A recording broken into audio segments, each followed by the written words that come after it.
नयगढ़ जिला गणिया ब्लॉकर स्थानीय श्री श्री रघुनाथ जीव डिग्री महाविद्यालय गणिया परिसर में ओडिशा ज्ञान निगम लिमिटेड और केसीएल आनुकूल्य सूचना प्रजुक्ति विद्या उपर एक आलोचना चक्र सभा अनुष्ठित हो जाएगी। आलोचना चक्र में महाविद्यालय विभिन्न विभाग प्राय 150 छात्र छात्री जोग देते।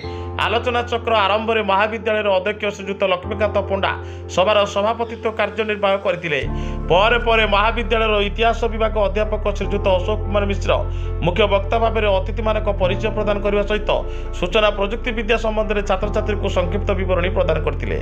तत्सहित आलोचना चक्र कार्यभार को ओडिया विभाग अध्यापक श्रीजुत भगवान पृष्टि सुचारू रूपे आगक आगे नहीं। आलोचना चक्र में मुख्य अतिथि भाव में नयगढ़ जिला डीएलसी प्रताप कुमार महांती सम्मानित अतिथि भाव श्री सरंजन साहू दशपल्ला केन्द्र मुख्य श्रीजुत धीरेन कुमार पट्टनायक नयगढ़ केन्द्र मुख्य विजयलक्ष्मी राउत गणिया केन्द्र मुख्य जोग देते।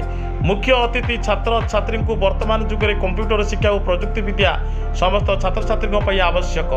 सूचना प्रजुक्ति विद्या जो भाव में तार काया विस्तार करिछि प्रत्येक सरकारी चाकरी ठारू आरंभ कर प्राइवेट कंपनी काम करने को हेले कौन स्वीकृति पाइथिबा संस्थार सर्टिफिकेटर आवश्यक रही सूचना देते। विभिन्न गल्प माध्यम अति सुंदर भाव में सम्मानित अतिथि श्रीजुत महांती पिला कंप्यूटर शिक्षार उपदेयता विषय बुझाई। गणिया आनंद चंद्र बेहेरा रिपोर्ट साई सत्य न्यूज।